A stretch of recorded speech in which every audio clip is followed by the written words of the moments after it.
El fin de semana pasado fue notablemente noticioso para el mundo. Pakistán, Hungría y Perú fueron y siguen siendo escenarios de momentos que tuvieron y tendrán consecuencias importantes a nivel global. En Pakistán, por 21 horas, las delegaciones de Estados Unidos e Irán sostuvieron negociaciones que no llegaron a puerto. Sin un acuerdo, el alto al fuego entre ambos países está cerca de llegar a su fin, pero las conversaciones podrían reanudarse esta misma semana. En Hungría, el domingo se puso fin a 16 años en el poder del primer ministro Viktor Orbán. El aliado más cercano de Trump en Europa reconoció rápidamente su derrota en unas elecciones marcadas también por la mayor participación desde la caída del comunismo en el país. Si bien Hungría no suele estar en el centro de la atención mundial, Orbán se encargó de hacer notar su influencia en Europa, retrasando decisiones y presionando cambios en políticas del bloque. Más aún, Orbán se transformó en una de las figuras más importantes de la ultraderecha en el mundo. Incluso el presidente de nuestro país viajó a Hungría para reunirse con él en febrero pasado. A pesar de que las encuestas adelantaron este escenario, durante su campaña el primer ministro húngaro recibió el apoyo de Rusia y también de Estados Unidos. El vicepresidente de ese país incluso viajó a Budapest a apoyar al candidato días antes de las elecciones. Sin embargo, nada de eso fue suficiente y Hungría vivió su primer cambio de gobierno desde 2010. Y no hay que dejar de lado Perú, donde este domingo se realizaron elecciones para escoger al noveno presidente que asumirá en los últimos 10 años. El proceso tuvo a 35 candidatos compitiendo por la presidencia y el conteo de votos ha sido el más complicado en la historia del país. Más aún, las elecciones tuvieron que extenderse hasta el lunes por el retraso en la llegada del material a algunos locales de votación en Lima. Y hay acusaciones de irregularidades y denuncias al jefe de la Oficina Nacional de Procesos Electorales y candidatos que aseguran que no reconocerán los resultados. ¿Quién será el nuevo presidente de Perú? Eso lo sabremos en junio en la segunda vuelta. Aquí comienza Conexión Global Prime.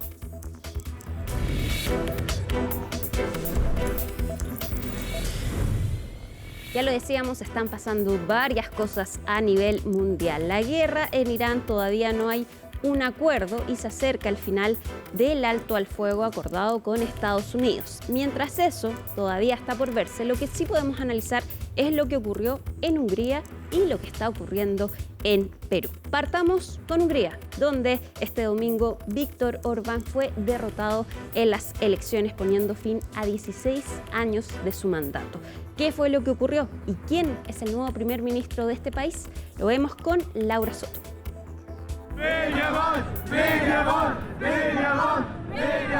La celebración estaba en las calles de Budapest. También arriba del metro.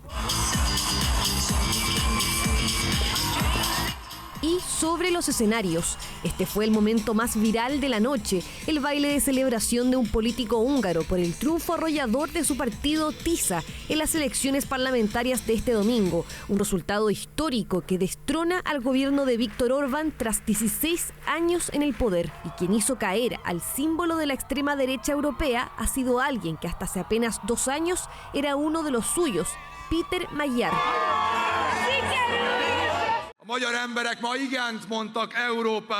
Hoy el pueblo húngaro dijo sí a Europa, dijo sí a una Hungría libre, dijeron sí a representarlos, a ayudarlos, a poner orden en el país.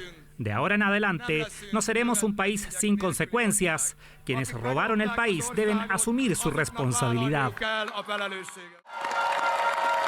Así se presentó ante sus electores, con la promesa de ordenar la casa y volver a convertir a Hungría en un aliado importante de la Unión Europea y la OTAN. Con el 98% de los votos escrutados, su partido de centro derecha, TISA, obtuvo el 52,4% de las preferencias, versus el 39,1% del nacionalista Fidesz, la formación política de Orbán. Así, TISA asegura por ahora 136 de los 199 escaños del Parlamento, superando cómodamente el umbral de los 2/3.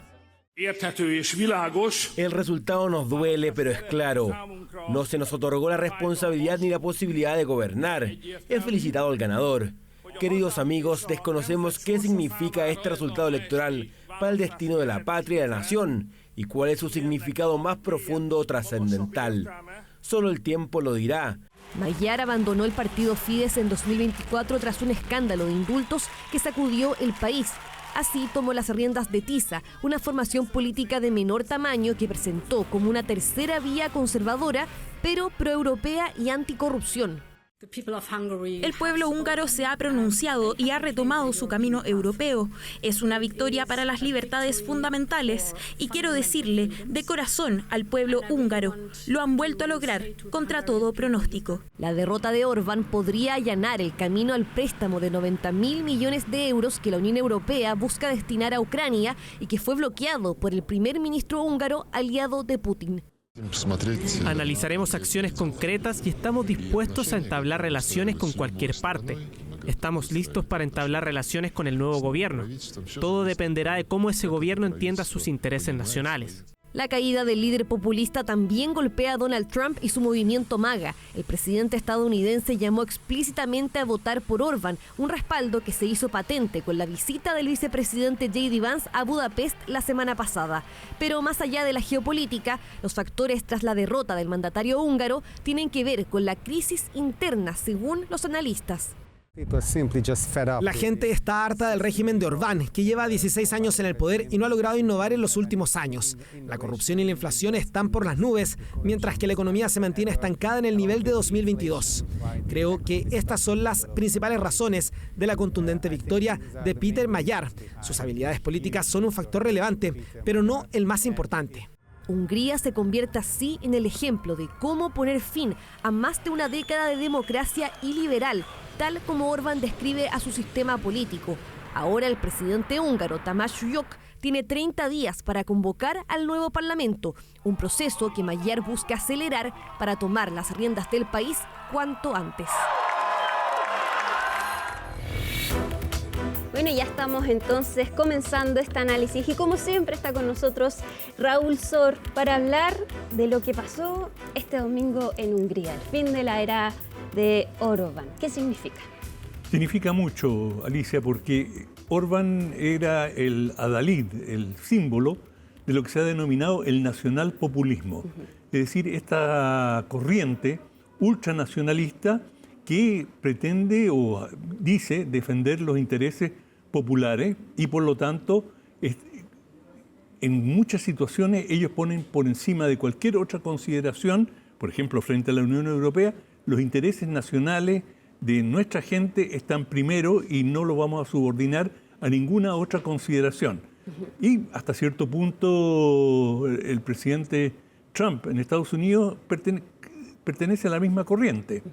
Y bueno, han habido corrientes, digamos, muestras de simpatía que señalan que hay esa vinculación. Y curiosamente, también los rusos, de alguna manera, tienen un enfoque nacional populista. Y bueno, así se da esta situación insólita que Viktor Orbán es respaldado tanto por Estados Unidos como por Rusia. Es decir, en muy pocas situaciones se da esta convergencia, pero la explicación es esa de que de alguna manera esta política de ultranacionalismo y antiglobalización fue lo que, digamos, apretó la tecla que permitió este apoyo tanto de Moscú como Washington.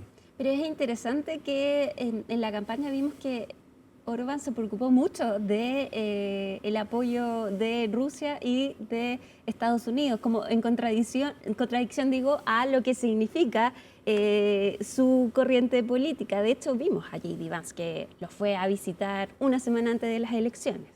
Bueno, sí, el punto de convergencia es que tanto Estados Unidos como Rusia miran con desconfianza a la Unión Europea. Es decir, esta asociación de más de 30 países que constituyen la Unión Europea y que Hungría era la piedra en el zapato.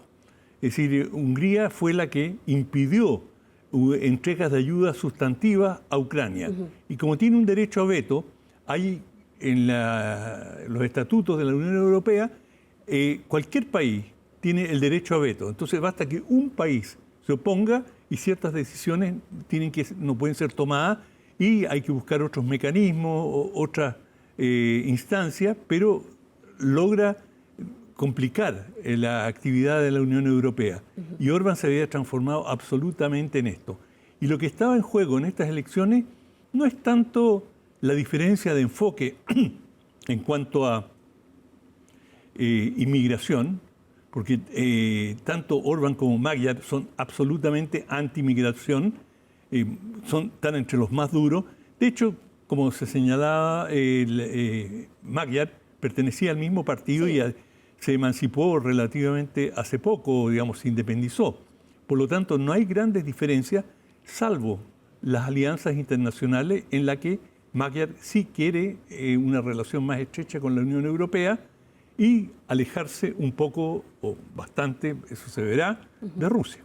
Ahora, son hartos los desafíos que tiene el nuevo primer ministro, porque ¿cómo se puede cambiar 16 años de lo hecho por Orbán, además con un gobierno que, si bien su partido tiene una mayoría en el Congreso, de todas maneras... Una mayoría bastante sustantiva. Sí, pero es bien dividido este partido político. Cuesta encasillarlo en una línea política al ser tan joven. Lleva 2 años. Cierto. No tiene mucha trayectoria, pero van a tener los 2 tercios que requieren en el Parlamento.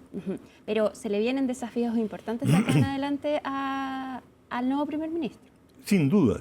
Y la situación en Hungría, la situación económica, está en una situación de deterioro y hay bastante incertidumbre. Eso en gran medida fue lo que causó la derrota de Orbán. Y no solamente eso, sino que cualquiera que está demasiado tiempo en el gobierno, es decir, 16 años es mucho tiempo, se forma una camarilla y habían una cantidad de escándalos y situaciones de corrupción y de construcciones de mansiones faraónicas por parte de los partidarios más estrechos de Orbán. De manera que todo esto va sumando. Bueno, y en 16 años acumulas has pisado una serie de adversarios y termina pasándote la cuenta. Y eso creo que es lo que le pasó a Orbán. Y en todo caso, en cualquier país, la rotación, el cambio de régimen es algo que puede ser positivo. Habrá que ver, es decir, Magyar es una cantidad desconocida.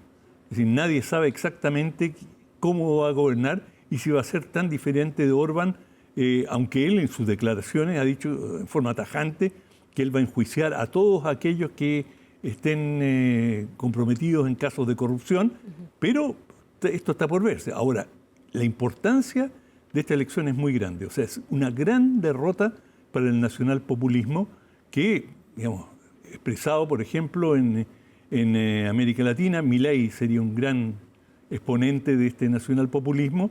Y, bueno, por cierto, en Estados Unidos y en Francia vamos a tener elecciones y la reagrupación nacional, el partido de Marine Le Pen, tenía muy buenas relaciones con Orbán, de manera que esto tiene repercusiones, también alternativa para Alemania, tenía vínculos con Orbán, de manera que esto para esta extrema derecha nacional populista es un revés muy importante porque Hungría era como el modelo y era el país que iba contra la corriente y por lo mismo, aunque tenía poca gravitación económicamente y políticamente no es un país determinante en ningún sentido, pero desde el punto de vista del ejemplo, del modelo, sí tenía relevancia.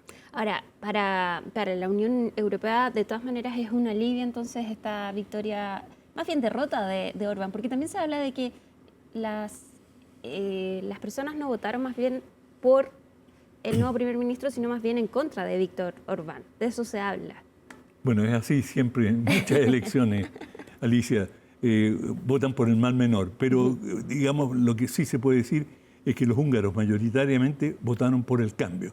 No es un cambio muy sustantivo. Él es muy conservador también. Muy conservador, pero muy conservador. Es decir, bueno, hasta hace poco era miembro del mismo partido y hay muchos que lo miran con mucho recelo porque lo consideran un oportunista. Él sacó el ábaco, sacó las cuentas y dijo: acá hay un espacio y yo me emancipo y me presento como la alternativa. Y hay muchos que piensan que no es una alternativa, pero dado que eso era lo que estaba en la boleta, digamos, para votar, la gente dijo, por lo menos saquemos a Orbán y pongamos una escoba nueva, ya veremos cómo barre, pero por lo menos va a ser algo diferente a lo que tenemos hasta ahora. Aunque, tú tienes toda la razón, hay un elemento de continuidad muy importante. ¿Y qué implica esto para Estados Unidos, específicamente por el vicepresidente J.D. Vance, que este fin de semana no le ha ido muy bien en las tareas que le ha tocado emprender? Estuvo en Pakistán, no logró un acuerdo.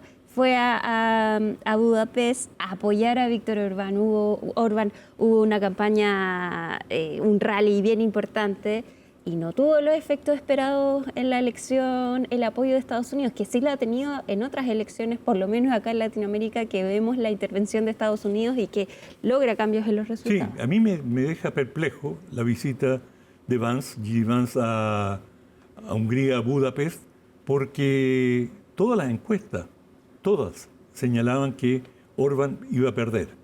¿Por qué fue él a último minuto a arropar a Orbán? Para mí es un misterio. Cuando, digamos, la embajada estadounidense en Budapest y los servicios de inteligencia, en fin, y toda la prensa internacional estaba diciendo claramente que a condiciones iguales, según todo lo que se veía, Orbán era un perdedor.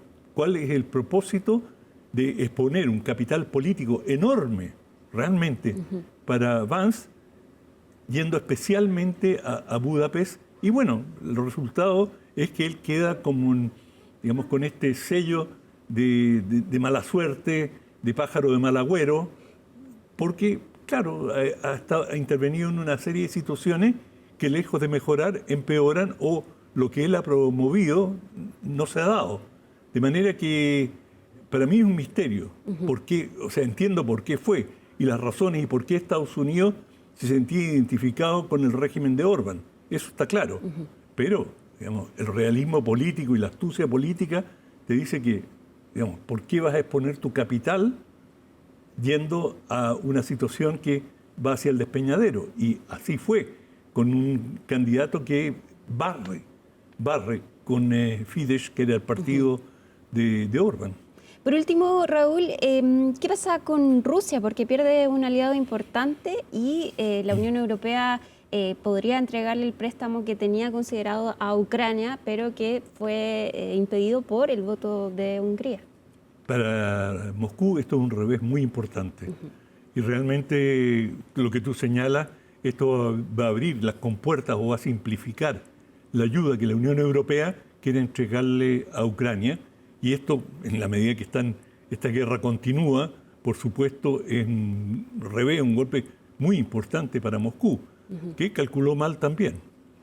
Raúl Sor, muy interesante el análisis, como siempre. Muchas gracias por estar con nosotros. Igual, chao. Chao.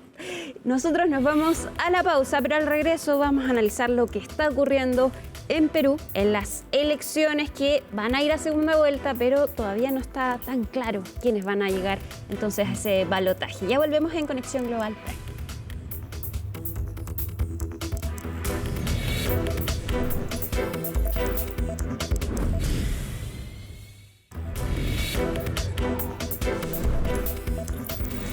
Bueno, ¿y quiénes son los candidatos que están liderando estas elecciones en Perú de cara a la segunda vuelta? Lo conversamos con nuestra subeditora de Internacional, Isel Guerra. Isel, ¿cómo estás? ¿Cómo estás, Alicia? Varios nombres por analizar, por cierto, cuando ya han pasado varios días del cierre de las urnas del domingo pasado, con algunos incidentes el lunes sin ir más lejos, pero que ya vemos un panorama, al menos de lo que podríamos ver eventualmente ya en los próximos meses cuando sea la segunda vuelta. Partiendo, por cierto, por Keiko Fujimori, ¿no? Claro. Que es la que consigue la mayor cantidad de los votos con el escrutinio que se lleva hasta este momento, ¿no? De 50 años del partido Fuerza Popular, es su lideresa, sin ir más lejos, nació en Lima, hija evidentemente, ¿no?, del fallecido dictador Alberto Fujimori, de Susana Iwaichi, que murió en 2021. Ojo, Fujimori fue en algún momento a los 19 años Fue primera dama de ese país en medio de la separación bastante polémica y conocida, ¿no? Por cierto, del entonces dictador. Ella es la mayor de 4 hijos, estudió administración de empresas, también hizo un máster en Estados Unidos. Y ojo con los siguientes datos. Esta es su 4ª candidatura. Pasa la segunda vuelta otra vez, como ocurrió el 2011, el 2016, también 2021. Todas esas oportunidades cuando se enfrentó a Ollanta Humala, a Pedro Pablo Kuczynski y a Pedro Castillo, donde, sin embargo, y evidentemente no consiguió los votos suficientes para ser la presidenta de este país, ahora lo intenta por 4ª vez. O sea, es un escenario que ella conoce y también en Perú ya la conoce. Sí, evidentemente ya la conocen. Yo te mencionaba, ¿no?, que a los 19 años ella fue la primera dama. Esto fue en 1994 aproximadamente, pero de ahí en más, por cierto, comenzó una carrera política. En 2006, por ejemplo, se convirtió en congresista, ¿no?, en el país vecino, y en 2009 fundaba el partido Fuerza Popular precisamente. Ojo que el apellido de Keiko Fujimori evidentemente está ligado a la historia peruana, pero también su figura ha estado involucrada en algunos escándalos. Por ejemplo, ¿no?, el caso Odebrecht particularmente. Ella fue acusada en su momento de recibir dinero de esta compañía brasileña. De hecho, enfrentó cargos por lavado de activos. Estuvo incluso tras las rejas en prisión preventiva por 13 meses aproximadamente en 2018. Así que hay también una historia detrás de su figura precisamente, que seguramente los peruanos también van a evaluar cuando vayan a las urnas el próximo 7 de junio. Y hace poco vino a Chile, estuvo en el cambio de mando. Exactamente, sí, estuvo en nuestro país precisamente en el cambio de mando y con una figura que sin duda va a dar que hablar, sobre todo en los próximos meses, sobre todo relacionado con nuestro país y con el actual gobierno. Y apoyó a Michelle Bachelet, tú hiciste exactamente, esa nota. Sí. Apoyó a Michelle Bachelet con la candidatura. En ese momento incluso hacía un llamado al presidente, ¿no?, Kast, a precisamente respaldar la figura de Michelle Bachelet para la candidatura de las Naciones Unidas. Vamos a ir avanzando con otro nombre. Ya lo ven ustedes ahí en pantalla, en nuestra pizarra, Roberto Sánchez, de 57 años. Es la figura de la izquierda, el partido Juntos por el Perú. Él es psicólogo social, estudió en la Universidad Nacional Mayor de San Marcos en Lima y tiene una carrera política, podríamos decir, bastante extensa. Tiene experiencia en gestión pública administrativa, fue diputado electo en 2021 hasta este periodo del 2026, sin ir más lejos. Pero ojo, también fue ministro de Pedro Castillo, fue ministro de Comercio Exterior y de Turismo. Ojo allí con la cercanía con el expresidente peruano, que actualmente está cumpliendo condena tras las rejas, por cierto, por la acusación de un fallido intento de golpe de Estado, ¿no? Él se denomina castillista incluso. De hecho, ese gorro que ustedes ven allí y con el que ha dado, por cierto, algunas declaraciones, ha trascendido que fue regalado por Pedro Castillo recientemente en una de esas idas a la cárcel, donde está actualmente el exmandatario peruano. Incluso, en su momento, Pedro Castillo pidió que votaran por Sánchez en medio de esta campaña electoral, y donde se ha visto marcada, por cierto, por algunas promesas relacionadas con el expresidente peruano, particularmente de liberar al expresidente de este país porque lo considera una víctima de un complot golpista. Esa es la cercanía que tiene precisamente Roberto Sánchez con el expresidente de Perú. Desde la izquierda emerge precisamente, sobre todo en estas últimas horas, pasando del 6º lugar al 2º en algún momento, incluso lo hemos visto al menos en el recuento que se ha visto durante esta jornada. Bueno, y de hecho es interesante cómo él fue aumentando sus votos, porque el domingo en la noche, Keiko Fujimori dice, sí, bueno, acá el primer acierto, la primer triunfo es que la izquierda no pasa a segunda exactamente vuelta. Y que ocurrió finalmente, y ha ocurrido también en ocasiones anteriores en Perú.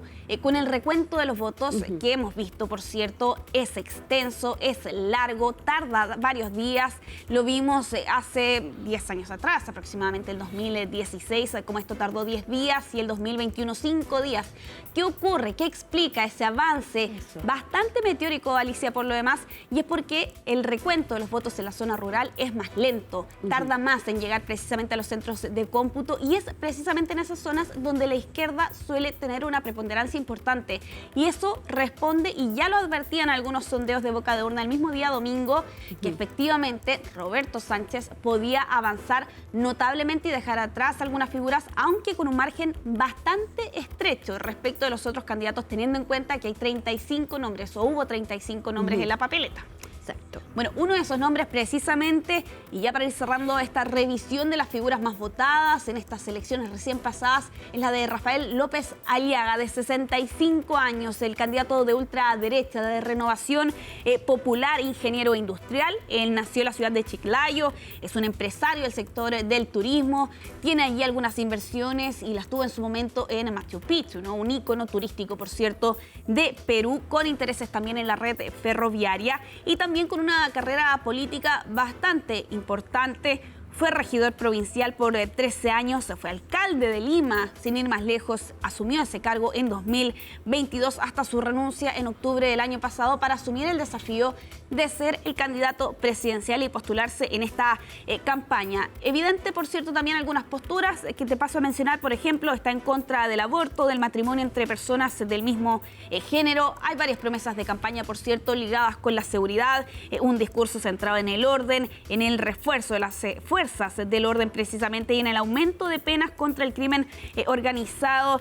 Aquí hay otros detalles que te puedo mencionar, Alicia, respecto a la figura de Rafael López Aliaga, por ejemplo, que es miembro del Opus Dei, practica el celibato desde los 19 años. Esta es la segunda vez que se postula, sin ir más lejos, a la presidencia. Lo había hecho el 2021, en esa oportunidad quedó en tercer lugar. Y de hecho, sin ir más lejos, en esa campaña enfrentó una polémica bastante grande. Se lo acusó de haber de alguna forma amenazado de muerte al entonces candidato Pedro Castillo, futuro presidente de ese país eventualmente. Y claro, con otro detalle, ya podríamos decir más anecdótico, y es respecto de la forma en la que le dicen o llaman a Rafael López Aliaga en Perú, y es que le llaman Porky en alusión a la serie Looney Tunes, y eso de hecho lo ha utilizado él también durante su campaña y lo ha hecho propio también. Ahora, él también es interesante que fue el primero y el que hasta ahora está denunciando irregularidades en este proceso. Exactamente, sí. Incluso ha llamado a repetir las elecciones. Durante estas últimas jornadas incluso convocaba movilizaciones de sus adherentes a las afueras de las sedes relacionadas con el proceso electoral en Perú, pidiendo y exigiendo que se repitan estos comicios, acusando precisamente sin pruebas de este fraude electoral debido a algunas irregularidades o más bien incidentes. Ese es el concepto en específico que se reportaron el día domingo y que llevó finalmente a tener que llevar y abrir las salas y las mesas para que pudieran votar 63.000 personas aproximadamente. Bueno, este proceso no termina acá porque se viene la segunda vuelta. Así es, el próximo 7 de junio se van a enfrentar allí las dos opciones de que finalmente los peruanos van a elegir quién va a ser su próximo presidente en una década bastante convulsa. Muchísimas gracias, Giselle. Que estés muy bien. Igual. Nosotros entonces vamos a continuar con este análisis de lo que está ocurriendo en Perú, y para conversar más de ese tema entonces queremos tomar contacto de inmediato con José Ragas. Él es profesor asistente de la Universidad Católica. José, muchas gracias por acompañarnos en Conexión Global Prime. ¿Dije bien su apellido? Sí, lo dijo bien. Muchas gracias, Alicia. Es un gusto conversar contigo. José, primero, analizando las historias de las elecciones, ¿es usual que se demoren tanto en contar los votos en estos procesos?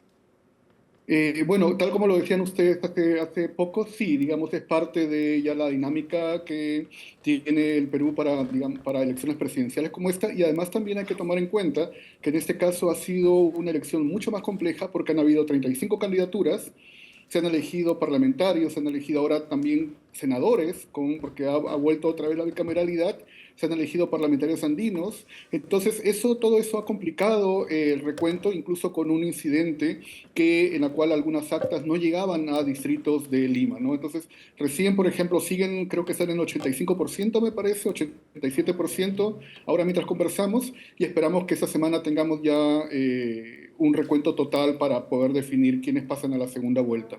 Y José, este hecho de que se tuvieran que extender las elecciones hasta el día lunes porque el material no llegó a estos centros de votación, ¿es algo inusual en las elecciones de este país? Y le pregunto también porque llama la atención que, claro, hay gente que llegó a votar sabiendo cómo iba el conteo de votos y algunos denuncian entonces que eso sería una irregularidad.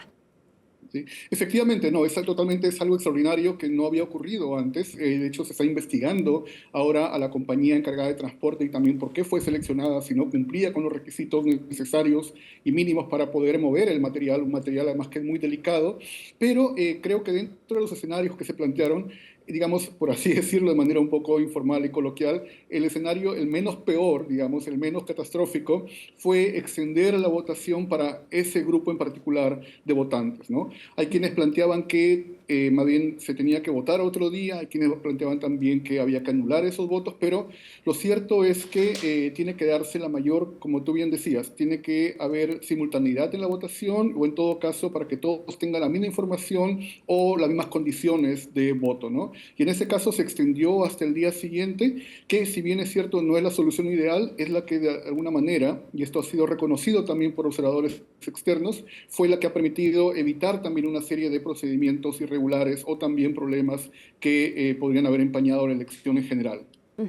José, ¿tú crees que las denuncias contra el jefe de la OMPE, las denuncias de irregularidades de algunos candidatos puedan causar un problema mayor o crees que esto va a derivar en que se realice una segunda vuelta sin problemas en el país? No, yo creo que digamos, el encargado de la OMPE, la Organización Nacional de Procesos Electorales, que es Piero Corbeto, ha salido a dar explicaciones, él también ha señalado que va a asumir responsabilidad. Creo que no es el momento de hacer ese tipo de cambios, sobre todo con un cargo tan importante, tan delicado y tan sensible, con una segunda vuelta además también que va a ser muy difícil por la diferencia de votos que puede haber entre quien pase a la segunda vuelta y quien quede afuera.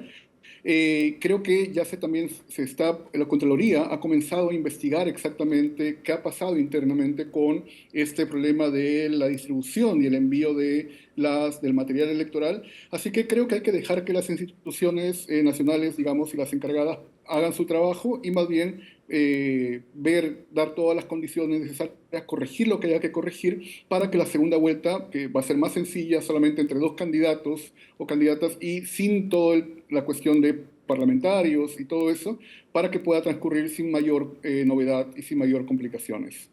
José, lo que tenemos claro hasta ahora y lo que tuvimos claro desde ya el lunes es que Keiko Fujimori entonces pasa a la segunda vuelta, es su cuarto balotaje y me gustaría preguntarte primero cuán importante es el fujimorismo en Perú y cuán importante también es el antifujimorismo.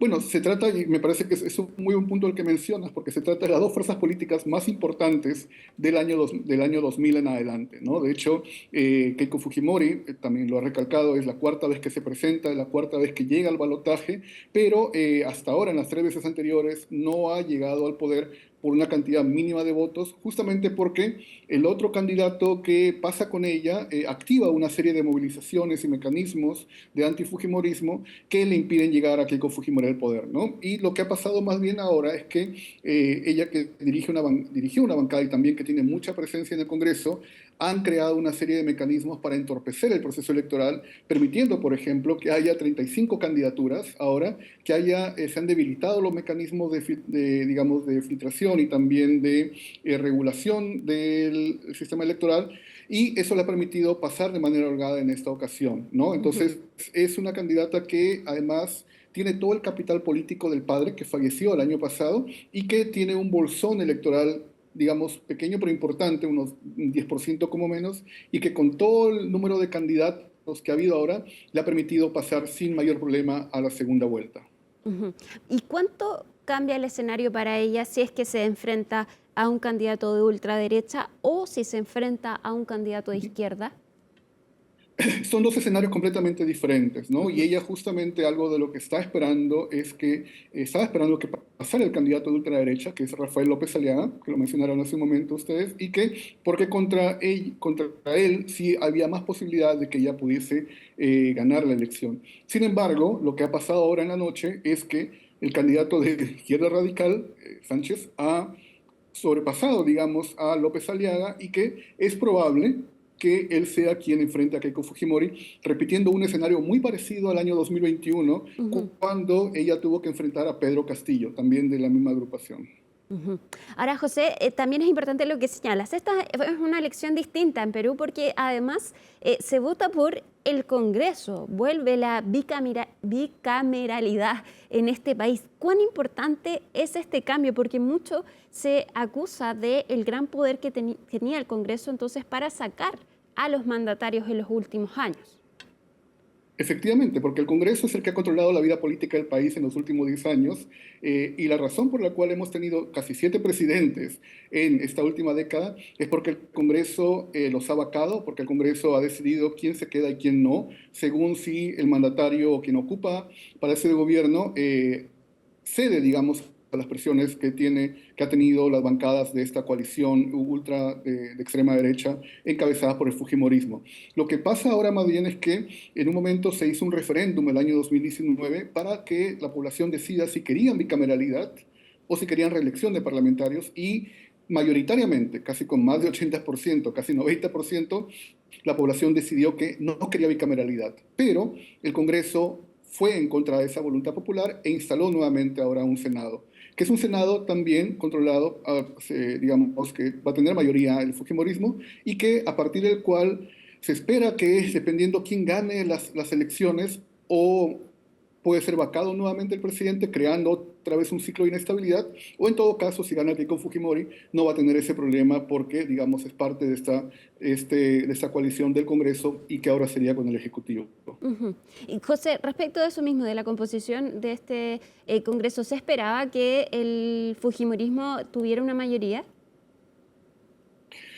Bueno, el fujimorismo, como lo decíamos hace un momento, es un partido histórico, ¿no? Digamos, formado hace casi 35 años, con, digamos, Fujimori padre y ahora continuado por su hija. Entonces, tiene un capital ahí que, digamos, que se ha mantenido permanente. Pero lo que ha pasado ahora con esta elección es que varios de los aliados del fujimorismo que habían gobernado estos últimos 10 años, sencillamente no han pasado la valla electoral. Han tenido una performance muy pobre a nivel de voto porque no han cumplido con las promesas que planteaban. Entonces, eso va a significar una suerte de, digamos, balance o recambio entre las bancadas que van a apoyar al fujimorismo con aquellas que van a ser de oposición, ¿no? Pero ahí, digamos, lo que va a importar también bastante va a ser el Senado, que ahora va a tener muchos poderes también y va a ser una institución que va, digamos, a tener bastante tensión, es lo que más o menos se puede predecir con quien gane la elección, según quien gane la elección el 7 de junio.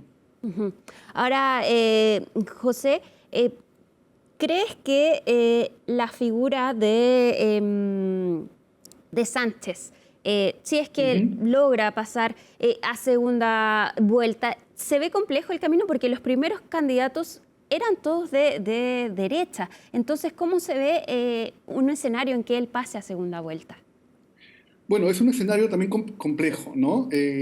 Digamos, porque lo que plantea Sánchez, digamos, es no solamente porque viene una vinculación con Pedro Castillo, sino también porque su plataforma es mucho más radical.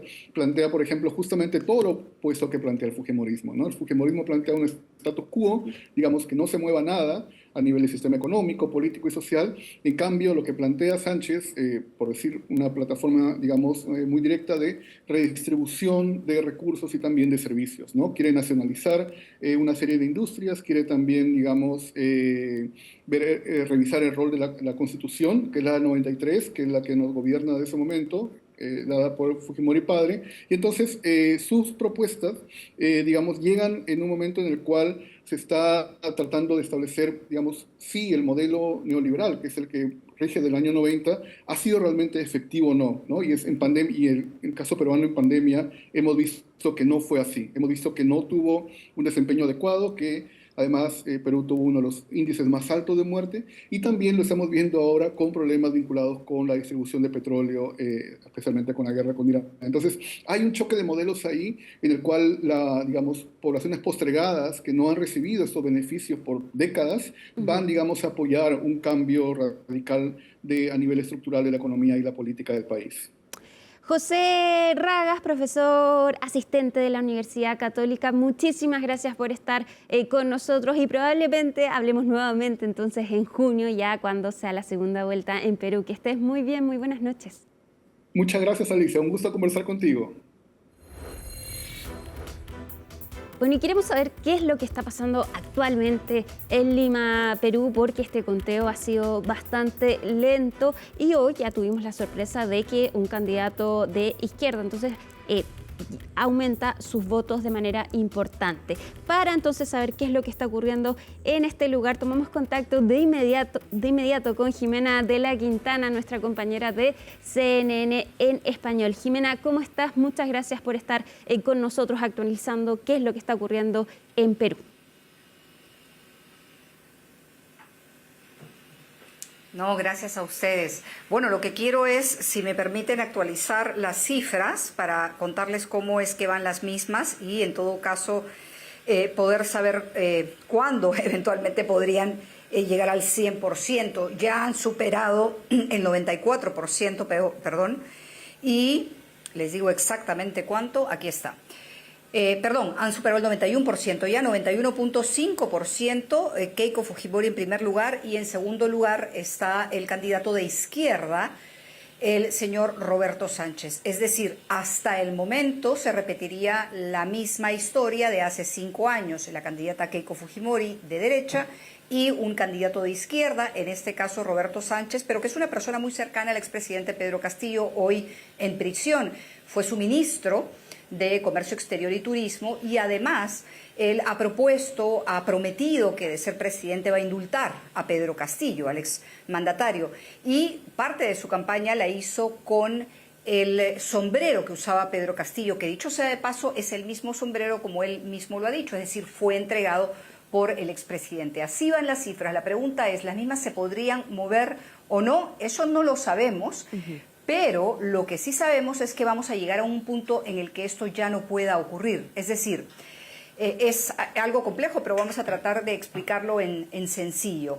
Para que se pueda promulgar al ganador, para que se pueda decir quién ha ganado las elecciones en Perú, estas cifras, estas actas que se contabilizan, que entran al sistema de la Oficina Nacional de Procesos Electorales, que es quien organiza y contabiliza las actas, organiza el proceso electoral, una vez que han ingresado estas actas y se contabilizan, hay que luego resolver un problema adicional, que son lo que se llaman las actas observadas. Es decir, hay, y son 5% en este momento, no es poca cosa, es una cifra más o menos importante, hay en este momento 5% de actas observadas, es decir, actas que tienen algún error material, por ejemplo.